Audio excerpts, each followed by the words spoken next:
Doomsday Clock is a continuation to the Watchmen storyline, written by Jeff Johns as the reason why DC Rebirth is the way that it is. The individual that took the 10 years out of the timeline affecting our superheroes in the DC universe. This is a series that comes out once a month, and every time that the next issue comes out, we are covering the last issue right here at Comicstorian. Welcome to Doomsday Clock 2.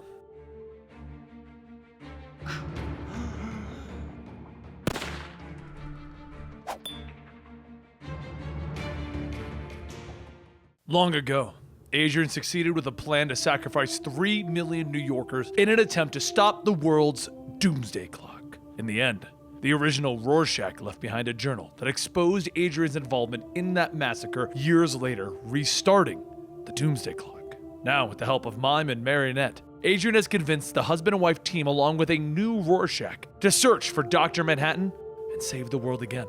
In the old hideout of Night Owl, Erica and Marcos go through a box containing their old costumes. As the two sift through it, Rorschach asks if this is really a good idea, giving them their costumes makeup kits. Expecting what? Adrian looks up from working on the owl ship, telling him that they're going to need their cooperation. And Rorschach tells him that's expecting a lot. They see the world through warped lens, psychotic, sadistic, maybe even masochistic. Adrian then says that he's just watching them. And Rorschach asks, like you're watching me? Adrian goes on stating, let the tigers put on their stripes. We're all considered criminals now. But if we can find Manhattan, if we can convince John to save the world, we'll be heroes again. While Erica and Marcos get dressed, they think back to how they first met John while robbing a bank. Erica was telling everyone to try and not be a hero when one of the tellers pushed the silent alarm. Just as she does, Marcos appears at the window staring at her and he begins to wave his finger around. He then slams her head through the window holding his imaginary gun, and Erica notices a picture. She picks it up stating that it's a nice picture, he's very cute. But he loves his mother very much, and she loves him. The teller begins stating that she is so sorry, and Erica tells her not to speak. Just look at the one who can open the vault. The teller's eyes shift and the manager shouts, "Thanks a lot, Julia!" Doesn't matter though, no one can open it, it's on a timer. Erica holds up the picture of Julia's son, pressing her finger down on the glass, shattering it on the boy's forehead, asking if it's true. Julia says yes and then gasps, "No, Mr. Manigault's lying, he can open it." Manigault yells, "Jesus Christ, Julia! For God's sake, he's pointing a freaking finger at you! When this is all over, you're fired." Julia begs him not to do it, and while they go back and forth, Erica claps her hands, and then pulls out a string stating that that's enough. Manigault points at Erica telling her, "Yes, that is enough. Do you have any idea who my customers are?" But as Manigault continues, Erica jumps doing a flip towards Manigault, using her string to slice through his finger. He screams out and Erica tells him yes she does. Her slicing string cuts deep, but it could have been much worse. Now, is there a code or a key to open the vault? Manigault cries out, "No, it's a hand reader." And as Manigault holds up his hand with the missing finger, Erica says, "Oh, did anyone see where the finger went?" Just then the air begins to fill with static charges, and Dr. Manhattan appears. Marcos takes out his imaginary gun and he points it at John. And Erica jumps in front of Marcos yelling that if he's going to kill her husband, he's going to have to kill her too. John holds out his hand and then he stops and he looks at her stomach, hearing a faint heartbeat.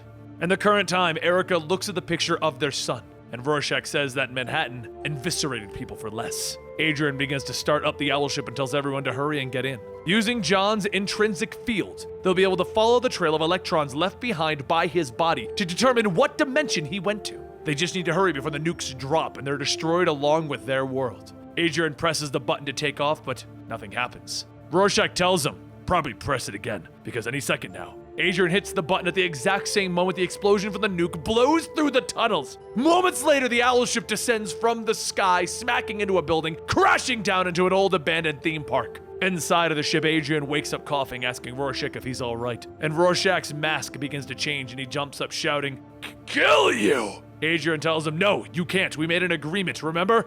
Reggie?" Rorschach asks him what happened and Adrian says that he did what he said he was going to do. He brought them to the universe that John traveled to. Now they have to find him.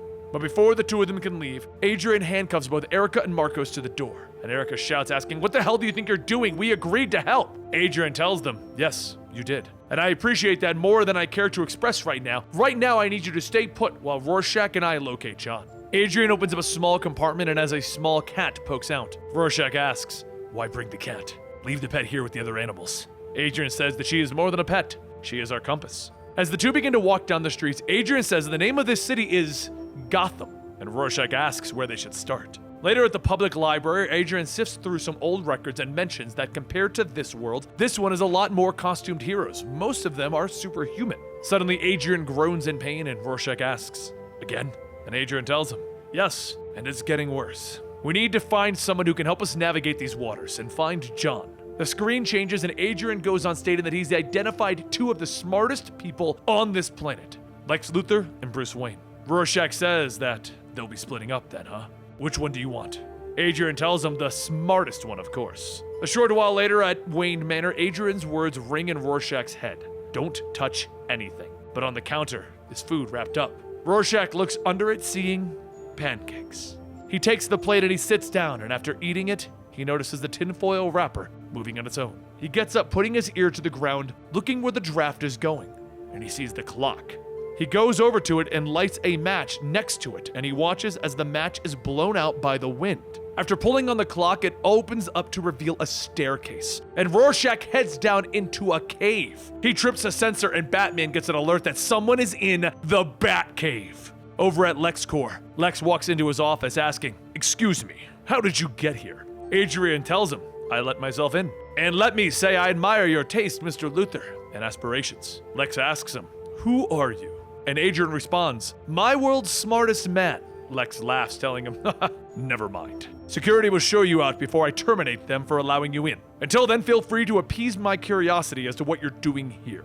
After a few minutes, Lex asks, "So let me get this straight. You created an alien invader that murdered 3 million people to unite the world. I'm surprised that humanity hasn't stayed united. If you're the smartest man on your planet, I would hate to meet the dumbest." Before Adrian could go on, a shot is fired, narrowly missing Adrian and hitting Lex. And a voice tells Adrian, "The last time that you came at me, I was confused and drunk." And out of the shadows, Eddie Blake, the comedian, steps out. Over at the Batcave, Batman finds Rorschach, and he tells him, "You ate my breakfast." And Rorschach tells him, "Yeah, I did."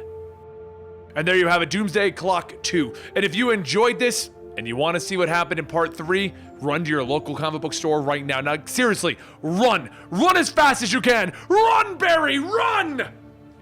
Yeah, I don't know. Maybe the Flash showed up today. Maybe he'll never show up in this series. I have no idea. If you want to check out part 1, check out over here. If you want to check out more Watchmen stuff, click over here. And thank you so much for joining us today. I'll see you next time, right here at Comicstorian.